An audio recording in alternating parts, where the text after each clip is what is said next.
Hello my dear students, welcome to MathsGuru. As we have already discussed about arithmetic progression in our previous two classes, today we will discuss about the third part, that is sum of first n terms of an AP অর্থাৎ সমান্তৰ প্ৰগতিৰ প্ৰথম nটা পদৰ যোগফলৰ ওপৰত আমি আলোচনা কৰিম।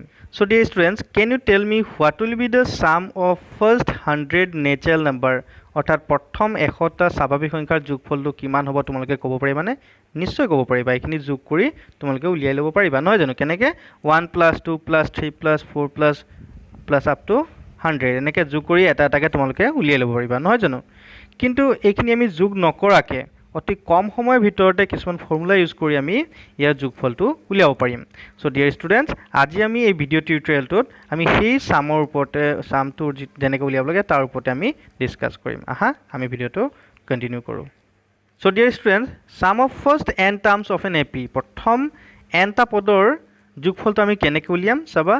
Sn আমি সামটো আমি Sn এৰে ডিনোট কৰোঁ। So Sn = n/2 into twice a plus n minus 1d তোমালোকে এই ফৰ্মুলাটো মনত ৰাখিবা।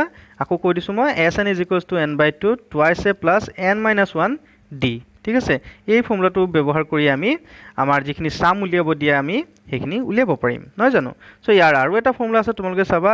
Sn = n/2 into a plus an মানে ফাৰ্ষ্ট টাৰ্মটো দিয়া থাকিলে আৰু লাষ্ট টাৰ্মটো যদি দিয়া থাকে তেতিয়াও আমি এইটো উলিয়াব পাৰিম। লাষ্ট টাৰ্ম নিদিলে আমি এইটো ফৰ্মুলা ইউজ কৰিম আৰু লাষ্ট টাৰ্ম দিলে আমি এইটো ইউজ কৰিম। কেতিয়াবা এই ফৰ্মুলাটোক আমি আৰু এটা প্ৰকাৰ লিখিব পাৰোঁ।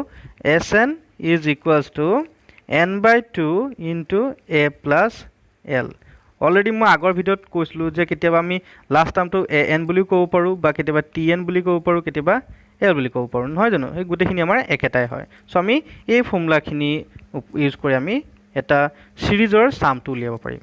সো ডিয়াৰ ষ্টুডেণ্টছ, আহা আমি কেইটামান প্ৰব্লেম কৰি চাওঁ। So dear students, our first question is find the sum of first 22 terms of the AP 8, 3, -2 and so on. Okay, এই যেটো আমাৰ AP দিয়া আছে ইয়াৰ ফাৰ্ষ্ট 22 টাৰ্মছৰ সামটো উলিয়াব লাগিব ঠিক আছে। সো আমি কেনেকৈ কৰিম? আমাক কি দিছে? প্ৰথম ফাৰ্ষ্ট টাৰ্মটো দিয়া আছে a = 8 isn't it? ডিটো আমি উলিয়াই ল'ব পাৰিম। কেনেকৈ উলিয়াম? 3 - 8 that is -5 নহয় জানো? আৰু আমাক কি দিছে? n = 22 আমি কেনেকৈ উলিয়াম? আমি ফৰ্মুলাটো পাতি দিম। Sn = কি আছিলে? n/2 into twice a plus n minus 1d নহয় জানো? সো ইয়াত আমি যদি পাতি দিওঁ, what is the value of n? It's 22/2 twice a means 8 plus n minus 1 that is 22 minus 1 into d means what? -5 okay. So আমি এখানে পাতি দিছো। সো এটো কি হ'ব? 11 into it will be 16 it's plus 21 into -5 isn't it? So this is equals to 11 into this one will be -89 okay. So final answer will be -979 so এখানে multiple কৰিলে।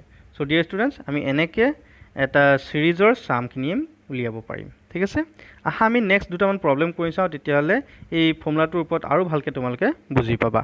So dear students, I have taken another problem. See find the sum of odd numbers between 0 and 50 0 আৰু 50ৰ মাজত যিখিনি অযুগ্ম সংখ্যা আছে সেইখিনি যোগফলটো আমি উলিয়াব লাগিব। সো 0 and 50ৰ ভিতৰত আমাৰ অযুগ্ম সংখ্যা কোনবোৰ আছে? 1 3 5 7 up to 49 okay. সো এই যেটো আমাৰ সিকুৱেন্স আছে সেই সিকুৱেন্সটো আমি সামটো উলিয়াব লাগিব। So here a = 1, d = what? 3 - 1 that is 2, last term l = 49 আমাৰ লাষ্ট টাৰ্মটো দিয়া আছে, ফাৰ্ষ্ট টাৰ্ম দিয়া আছে, কমন ডিফাৰেন্স ডিটো আমি উলিয়াই ল'লোঁ নহয় জানো? সো এতিয়া আমি কোনটো ফৰ্মুলা ইউজ কৰিম তোমালোকে নিশ্চয় গম পাইছা। as n is not given to us, so we will find the value of n using the formula l = a plus n minus 1d.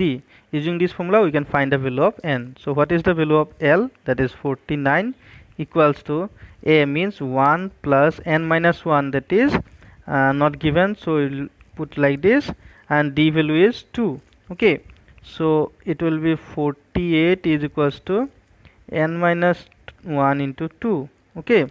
So what is the value of n minus 1 is equals to 24. That is n is equals to 25. Okay. So now we'll find the value of Sn. That is Sn is equals to n by 2 into first term plus last term. Okay. So n value we have got, that is 25 by 2. The first term is 1 and the last term is 49. So what will be the sum of these? That is equals to 50. We can cancel it. So 25. So 25 into 25 is 625. So this is our required sum between 0 and 50. Okay. So I hope tumaloke buji paisa. So dear students, moi next problem eta loisu, tumaloke sai laba tetia aru bhalke buji paba. So the next question is, a sum of rupees 700 is to be used to give 7 cash prizes to students of a school for their overall academic performance. Okay.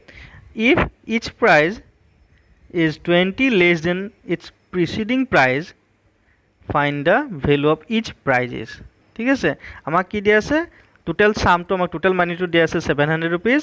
Then how many gifts are there or prizes are there? 7. Okay. Next, what is given? Common difference D is given. That is 20 less than its preceding prize. We have to find the value of each prizes. 7 gutei khinir amar jikhini value hoy ami hekhini uliabo lagibo. So what is given? Sn is equals to 700 and common difference D is minus 20 as 20 less than its preceding price boli goise. So and what is given? N is given to us, that is 7. Okay, 7 cash prizes. So we have to find the price of each prizes. Okay. So how will get? Sn is equals to n by 2 into twice a plus n minus 1 into d.